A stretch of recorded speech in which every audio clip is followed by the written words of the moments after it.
are back. It's the Alex Jones Show. I'm Jason Burmis sitting in. And before we go back to Chris Pinto, I want to thank another one of our great sponsors, Pepperspray.com. That's Pepperspray.com. The call-in line is 1-800-908-9988. That's 1-800-908-9988. And you can not only get pepper spray to defend yourself here, you can get stun guns, tasers, animal repellents, home safety, personal alarms. And, you know, we just ran that story last night. I don't know if we talked about it on the Alex Jones Show. College student shoots, kills home invader. These people went into the house. They separated 10 different people, women on one side, guys on the other. They overheard him saying, "Hey, do you have enough bullets?" And he's like, "Yeah, I have enough." Luckily, someone was armed, got his gun, shot and killed one of the perpetrators. The other people ran away. They're now being detained by police. But arming yourself is a way to protect yourself. And if you live in a state like New York, like I do, you know, I'm out in Texas now, but I still have my place in New York, where it is almost an impossibility, let me repeat that, almost an impossibility to get a carry and conceal permit, please think about getting a stun gun, a taser, pepper spray. Pepperspray.com is the website, 1-800-908-9988. All right. That last segue, talking about this Maitreya figure, is really where I wanted to go into this interview, because the Maitreya figure is, I mean, it looks like a Buddha. Some people are saying this is the new Christ, this is going to be the Antichrist. You touch upon it in Riddles in Stone at the end, saying, you know, some people believe it's going to be coming very shortly, and then really hit it out of the ballpark in Eye of the Phoenix. Why don't you just give a brief synopsis of what this means and what the people who believe in this stuff think this Maitreya will bring to them? Well, a lot of it begins, it goes back, they would tell you that it goes back thousands of years. It really comes into Western culture through Madame H.P. Blavatsky, who was the founder of the Theosophical Society.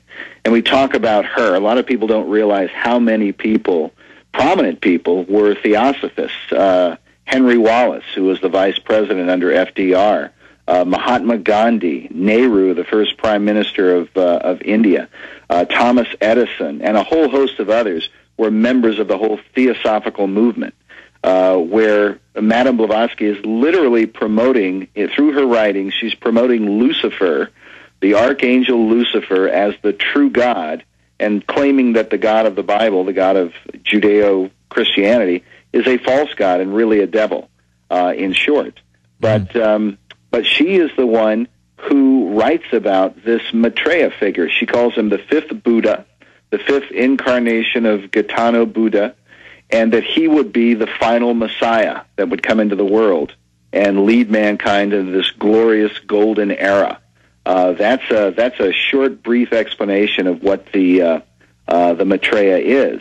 Mm-hmm. And of course, we talk about in Riddles in Stone in the second part, because the architecture of Washington D.C., that's what Riddles is about. Mm-hmm. The architecture of D.C. is all engineered to promote the occult doctrine that man is ultimately his own god, and that man ascends into godhood by degrees by his own power, and that's what the Maitreya represents.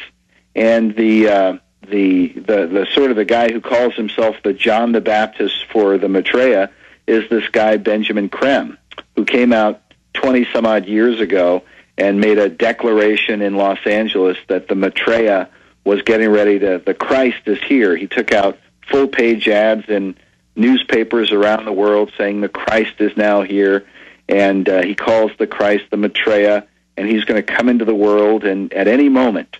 Now, he's been saying this for more than 20 years, but what's peculiar is this guy, Benjamin Creme, he speaks at the United Nations. He speaks to these political and pseudo-political groups around the world, and he's been doing it for decades. In fact, we got a brief interview with him in Los Angeles back in 2006, and he had just come from speaking to an NGO group in the United Nations. And he right after Barack Obama was elected president, Share International, which is his organization, gave a press release saying that there were going to be spectacular things happening in the following year, and that the Maitreya was going to emerge at some point, or so they believe.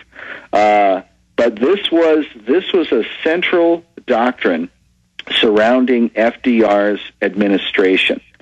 Henry Wallace and then Nicholas Roerich, who was this Russian guru, this mystic character, who was also a member of Blavatsky's Theosophical Society. And a total globalist, by the way. I mean, this guy was all about globalism, and didn't he help bring in some of these different organizations? Oh, sure. He helped with the founding of the League of Nations. Mm-hmm. And he's given credit for the, the League was dissolved because of World War II, and then he's credited with the formation of the United Nations afterwards. Mm-hmm. And in fact, there was this whole Rurik Peace Pact that was signed in the White House by Henry Wallace with FDR and so on. He was a very influential political figure, nominated for the Nobel Peace Prize and so on. He was lauded by political leaders around the world, especially in Tibet and the eastern countries and so on. There they celebrated him openly. And if you see his paintings, and we go to the Rurik Museum in New York and we show all of his paintings are all promoting, globalist ideas of unifying all the world religions, unifying all the countries of the world. And he was specifically working through the White House now when he went abroad toward creating or helping to create the Asian Union that we're seeing, come about now. But he was part of the whole groundworking of that movement during FDR's era. So he's promoting this idea of the Maitreya. When they built his building, called the Master Building in New York, they laid the cornerstone, and they put in there a piece of what he was calling the Stone of Destiny with an image of the Maitreya. Mm-hmm. They put an image of the Maitreya inside this cornerstone. And what's really bizarre about this, Jason, this wasn't just an event where they laid the cornerstone. They had dignitaries come from around the world, from Argentina, from Spain, from Romania, from all over the world. Albert Einstein sends a tribute. Henry Wallace is there. I mean, it's this major event in 1929, right before the stock market crash. But it was a very different environment in America, and it was a very mystical environment surrounding this guy Rurik. And they're all coming to see this Maitreya. So when you sent me these images of the Maitreya in the Bohemian Grove, I thought, oh my gosh, this really ties it all together. Mm-hmm. But this is the central theme for these secret occult groups that are manipulating our world political system. But they're doing it because they ultimately believe that all of their efforts are going to mystically, magically compel this person, whoever he will be, to come into the world. Now if you're a Christian, as I am, then you believe this figure is the Antichrist prophesied in the Bible. Mm-hmm. The false Messiah that's going to become the one world ruler. But there are these groups, and they have links that go to the most powerful offices in the world who are really trying to bring this to pass. And they're involved, as you described earlier, in these occult rituals, these satanic, mock human sacrifices. And some people even are reporting that they have real human sacrifices there in the Bohemian Grove. Although I haven't seen, full confirmation of that. Sure, but just the fact that we're just now discussing that there's a Maitreya figure there, when obviously these photographs have been out there, and, mainstream media totally ignores the subject, and really the alternative media only knows what limited information is out there. It seems like this is a different section of the Grove. It seems like a different ritual goes on here, and it seems like, again, the elite are looking at this figure as, like you said, this coming Christ figure. What I don't understand is, where does it fit into Buddhism? Where does this Maitreya fit into Buddhism? Why are they the same? Why are they represented by the same figure? Well, my understanding of it is, and it gets very complicated, even if you listen to them explain it. And then when you ask them questions, the ones who believe all of this, they themselves get confused. But it's the Maitreya is supposed to be the fifth incarnation of the original Buddha.